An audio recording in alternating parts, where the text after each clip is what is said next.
Virus के बढ़ते प्रकोप के बीच कोरोना वॉरियर्स पर हमले हो रहे हैं। इसी बीच देश में अफवाहों की महामारी भी फैल रही है।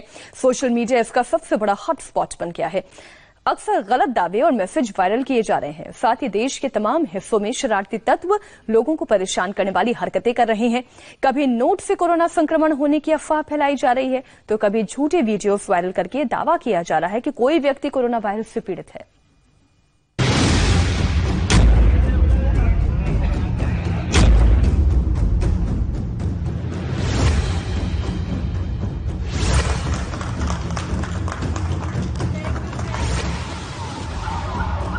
कोरोना वायरस के इस दौर में बहुत से शरारती तत्व सक्रिय हैं।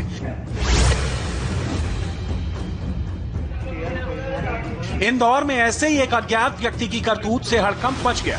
असल में इंदौर के कसेरा क्षेत्र में किसी अनजान व्यक्ति ने सड़क पर 100, 200, 500 के 20 से 25 नोट फेंक दिए थे। सड़क पर पड़े इन नोटों को लेकर स्थानीय लोगों में तरह तरह की अटकलें चल पड़ी, जिसके बाद लोगों ने पुलिस को जानकारी दी। मौके पर पहुंची पुलिस ने इन नोटों को अपने कब्जे में लेकर जांच के लिए भेज दिया है। आज दोपहर लगभग 12:30 बजे के आसपास की घटना है, जिसमें क्षेत्र में भ्रमण कर रही पुलिस बल को यह सूचना मिली थी कि खातीपुरा धर्मशाला के सामने मुख्य मार्ग पर कुछ नोट पड़े हुए हैं। इस सूचना पर पुलिस बल मौके पर पहुंचा और जब उक्त नोटों को वहां देखने पर उनका कोई स्वामित्व नहीं प्रकट हुआ, तब उन्हें सैनिटाइज करके जब्त किया गया है। गाजियाबाद में कोरोना के मरीजों के लिए बनाए गए क्वारंटीन सेंटर में अब लोगों को मनोवैज्ञानिक मदद भी मुहैया कराई जा रही है। इन क्वारंटीन सेंटर में साइकोलॉजिस्ट तैनात किए गए हैं, जो मरीजों को कोरोना बीमारी के मानसिक प्रभावों से बचाने के तरीकों को समझा रहे हैं। हम लोगों ने जो हमारे 8 क्वारंटाइन यहाँ चल रहे हैं, जिसमें करीब 600 लोग वहाँ पर रखे गए हैं। और ये सही बात है कि कोरोना का नाम इतना भयानक है कि लोग इससे स्ट्रेस में आ जाते हैं और मनोवैज्ञानिक रूप से उनको स्वस्थ करने की जरूरत होती है। तो हम लोगों ने मनोवैज्ञानिकों की टीम गठित की है, जो बाकायदा कोरोना के प्रोटोकॉल को फॉलो करते हुए प्रॉपर पीपी किट में और सोशल डिस्टेंसिंग मेंटेन करते हुए वहां जाते हैं और इसके बारे में उनको जानकार करते हैं, उनको जानकारी देते हैं, उनको समझाते हैं कि कुछ शर्तों का अगर पालन किया जाए, कुछ नियमों का अगर पालन किया जाए, तो इससे पूरी तरह से बचा जा सकता है। गाजियाबाद के क्वारंटीन सेंटर में तबलीगी जमात के सदस्यों का भी इलाज चल रहा है। पहले इन लोगों के स्वास्थ्य कर्मियों से बदसलूकी करने की भी खबरें आई थी, लेकिन अब मनोचिकित्सक जमात के सदस्यों को समझा रहे हैं कि वो अपने आप को दिमागी तौर पर फिट कैसे रखें। हालांकि जमात के सदस्यों का कहना था कि उनके लिए नमाज पढ़ना ही पर्याप्त है और उसमें सभी तरह के आसन शामिल हैं, जिससे शरीर और दिमाग मजबूत होता है। ये बीमारी हमारे कुछ हिंदुस्तानी भाइयों में भी फैली, ठीक है। अब क्योंकि वो फैलने के बाद क्या हो रहा है कि लोगों को जो यंग है, बिल्कुल नए हैं, नौजवान है, उनको तो पता ही नहीं चल रहा है कि मुझे बीमारी हुई है, ठीक है। लेकिन इस बीमारी की सबसे बड़ी परेशानी यही है कि पता नहीं चलने के बावजूद भी ये एक दूसरे में फैल रहा है, सांस के द्वारा, थूक के द्वारा, ठीक है। ये हवा में जाता है, हवा में कुछ देर जिंदा रहता है और वो जो हवा हम लेते हैं हमारे शरीर पर टकराता है तो वो दूसरे को भी हो जाता है, ठीक है। तो इसलिए सोशल डिस्टेंसिंग का ध्यान रखा जा रहा है।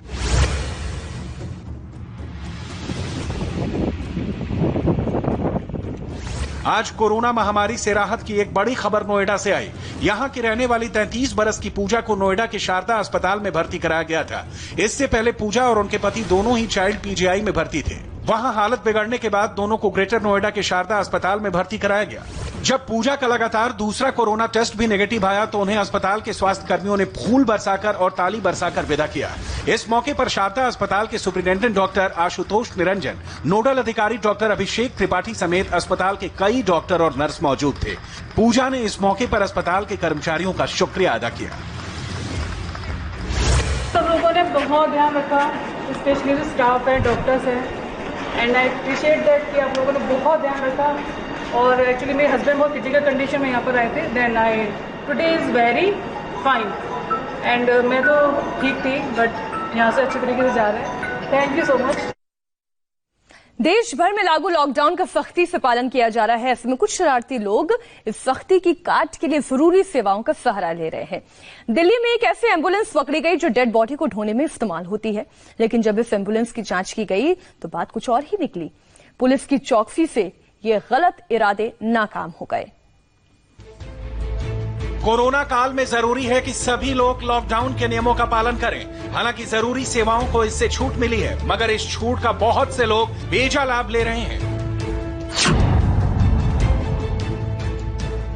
एम्बुलेंस के भीतर रखे इस फ्रीजर में आमतौर पर डेड बॉडी को रखा जाता है, लेकिन इस फ्रीजर में पकड़ी गई है 25 पेटी शराब। दिल्ली के छावला इलाके में पुलिस लॉकडाउन के दौरान हर गाड़ी की चेकिंग कर रही थी।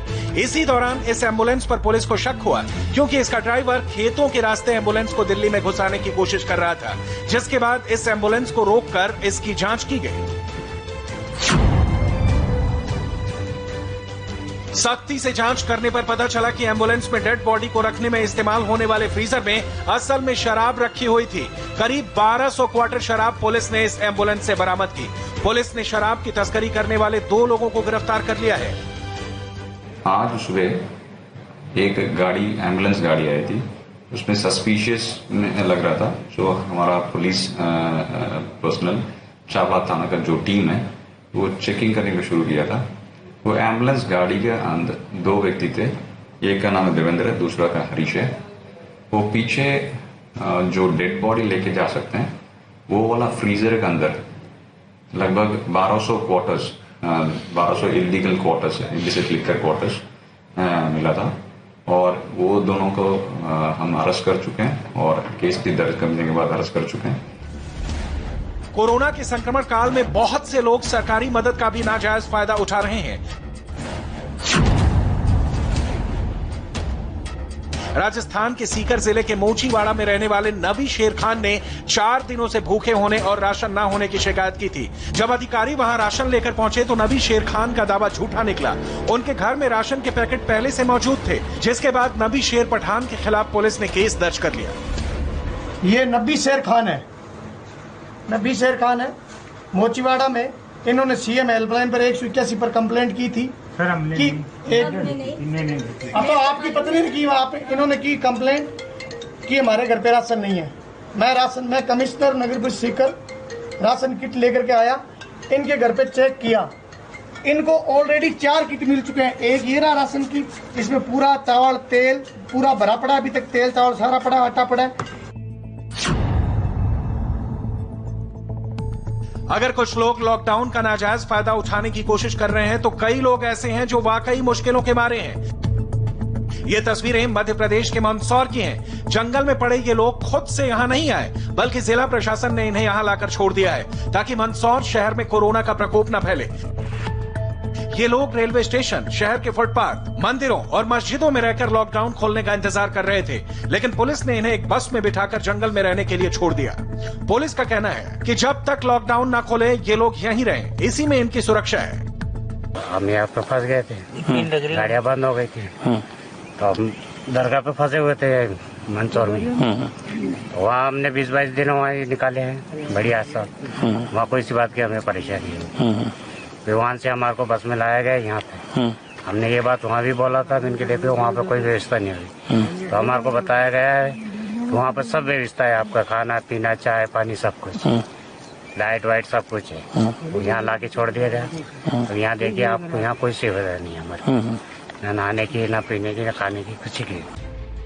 इन बेघर लोगों को जंगल में छोड़ने के साथ प्रशासन ने वादा किया था कि यहाँ उनके रहने खाने की पूरी व्यवस्था की जाएगी, लेकिन इन लोगों को खाना मिलने का कोई तय समय नहीं है। जंगल में इस वक्त 40 लोग रह रहे हैं, जिनमें से कई फेरी वाले हैं तो कुछ दिहाड़ी मजदूर। एक व्यक्ति तो अहमदाबाद से अपनी पत्नी और 2 बेटियों की तलाश में मंदसौर आया था और लॉकडाउन के चलते यहीं फंस गया। वहीं एक और व्यक्ति राजस्थान से मंदसौर आया था। अब ये लोग बारी बारी से रात में जागकर एक दूसरे की रखवाली करते हैं। गुजरात अहमदाबाद साबरमती का रहने वाला हूँ। मैं मेरी वाइफ और मेरी बच्चियों को ढूंढने आया था सर, और उनका मेरे को पता चला कि नीमच में है, लेकिन यहाँ मंसूर आया तो यहाँ से गाड़ियाँ बंद हो गई साहब। मैं यहीं फंस गया, आगे जा नहीं पाया। कितना दिन हो गए? जब से लॉकडाउन हुआ जब से यहीं हूँ साहब। फिर वहाँ मामा भांजे की दरगाह पे था, वहाँ से प्रशासन के लोग यहाँ ले आए साहब, यहाँ ला के छोड़ दिया। पुलिस को भी मैंने बोला, लेकिन उन्होंने मेरी ऐसी कोई मदद नहीं करी। बोले जब लॉकडाउन खुलेगा जब ढूंढ लेना। अच्छा, कौन कौन गायब है? मेरी 2 बच्चियां हैं साहब और मेरी मिसेज है। जब मैं आया था तो 2 दिन हो गए थे और तीसरे दिन से गाड़ी ट्रेन बंद हो गई। इस परिस्थिति में मैं यहाँ फंसी हूँ। फिर यहाँ कैसे पहुँचा है? यहाँ पे ट्रेन से और वहाँ से तो पुलिस विभाग द्वारा हमें बस द्वारा यहाँ छोड़ा गया। यहाँ स्टेशन गए तो बंद हो गई, पूरा मार्केट बंद हो गया। घूमते रहते थे, फेरी वेरी करते, दुकानें खुली थी थोड़ी देर। अब फिर धीरे धीरे दुकानों में भी बंद कंट्रोल हो गया। तो अन्न क्षेत्र वाले ने ये दानदाता वाले भोजन लाते थे पैकेट में, हम खाते थे और सो जाते थे। इस मुश्किल दौर में भी बहुत से लोग अफवाह फैलाने से बाज नहीं आ रहे हैं। कुछ लोगों ने ये अफवाह फैला दी कि सरकार देश के हर शहर में हेलीकॉप्टर से पैसों की बारिश करने जा रही है। आपसे गुजारिश है कि ऐसी अफवाहों पर भरोसा ना करें। सरकार की ऐसी कोई योजना नहीं है। कोरोना की महामारी से बचने के साथ साथ आप ऐसी अफवाहों की महामारी से भी खुद का बचाव करें। कॉमन सेंस की बात तो ये है कि अगर पैसा देना ही है तो हेलीकॉप्टर से क्यों दिया जाएगा, सीधा खातों में क्यों नहीं। फिलहाल रुकेंगे एक ब्रेक के लिए। ब्रेक के बाद देखिए कोरोना के हालात पर टीम मोदी का मंथन।